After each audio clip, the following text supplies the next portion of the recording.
yang saya singgung tadi. Teman-teman nggak usah lihat panjangnya slide-nya, saya sudah highlight. Ya, ada 4 ya tingkatan derajat pasien berdasarkan tingkat kebutuhannya itu. Teman-teman lihat 0, saya highlight di sini derajat 0 itu terpenuhi kebutuhannya dengan rawat inap biasa. Udah, 0 kata kuncinya adalah rawat inap biasa. Derajat 1 kata kuncinya perawatan di ICU atau intensive care yang sudah mengalami perbaikan umum di mana membutuhkan ruangan perawatan biasa. Dalam mindsetnya adalah dari rawat intensif ke ruangan biasa, derajat 1. Ya. Kemudian ada derajat 2. Lihat kata-kata yang saya bold, membutuhkan observasi atau intensif lebih ketat. Derajat 2. Ya. Derajat 3, ada pasti yang paling berat. Ini membutuhkan bantuan nafas lanjutan, terus kemudian minimal 2 sistem organ. Jadi untuk menghafalnya cepat, teman-teman, 0, ruangan biasa aja udah selesai. Ya. 1, pindah dia ke ruangan biasa dari ruangan yang nggak biasa. 2, observasi intensif. Pasien post-op misalnya. Ya. Pasien operasi besar misalnya. Habis operasi besar, ini masuk nih ke derajat 2. Ya. Yang 3, itu udah pakai alat-alat bantu semua.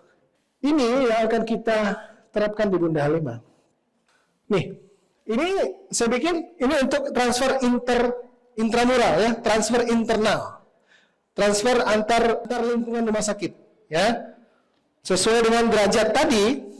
Yang akan mau kita berlakukan di Bunda Halimah adalah derajat 0 boleh dipegang oleh satu paramedik dengan kompetensi minimal adalah BLS, Basic Life Support.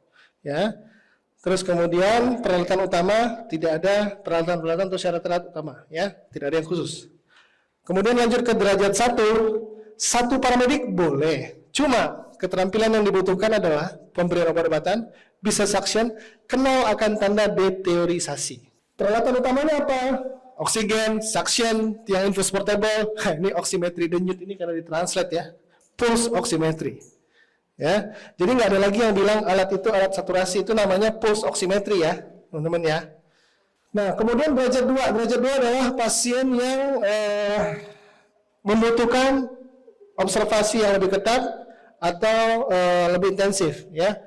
Jadi ini 2 paramedik, cuma lihat keterampilan yang dibutuhkan apa. Semua keterampilan di atas ditambah pengalaman dalam bidang perawatan intensif, oksigenasi, sungkup pernapasan defibrilator monitor dengan peralatan utamanya adalah semua peralatan di atas ditambah monitor EKG, tekanan darah, dan defibrilator. Derajat 3, dokter paramedik atau dokter anestesi. Ya. Perawatnya apa nih kompetensinya? Perawat code blue, pengalaman kerja IGD ICU minimal 2 tahun. Ya. Terus kemudian sudah lulus diklat code blue lanjutan, sudah lulus diklat BTCLS.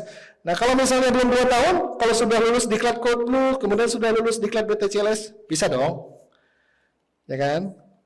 Kalau begini nanti yang nganternya itu aja orangnya kalau misalnya 2 tahun kita bikin, ya. Terus kemudian untuk si dokternya pernah bertugas di IGD ICU minimal 6 bulan, ATCLS-nya sudah selesai, kemudian juga sudah lulus untuk diklat code blue-nya. Nah untuk derajat 3 alatnya ya lebih lengkap lagi, monitor ICU portable, kemudian ventilator minimal, ya.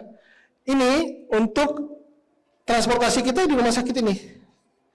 Nah, untuk yang di keluar rumah sakit, ini, ya, kita bagi juga derajatnya. Ini yang akan kita lakukan sehingga nanti bisa mencegah kejadian yang sudah dialami. Kenapa?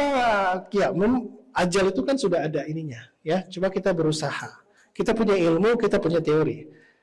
Mungkin waktu kita antar itu kalau misalnya kita lakukan sesuatu, mungkin dia meninggalnya tidak di ambulan. Mungkin meninggalnya di rumah sakit tujuan atau malah selamat di rumah sakit tujuan.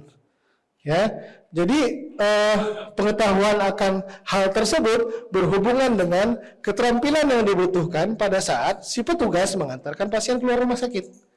Sama derajat 0, 1, 2, 3, cuma yang beda adalah keterampilan yang dibutuhkan. Ya, kalau untuk keluar di sini, ya di derajat 2 udah harus dia bisa code blue, BTCLS, ATCLS, ya. Nah, jadi lebih ketat lagi kalau untuk keluar rumah sakit. Nah, ini nantinya harapan kita kalau misalnya pasien yang mau dirujuk keluar rumah sakit, kompetensinya jangan sembarangan deh gitu. Ya, ini nanti sehubungan dengan kelengkapan alat-alat yang ada di ambulan. Ya benar ya Pak Iwan ya?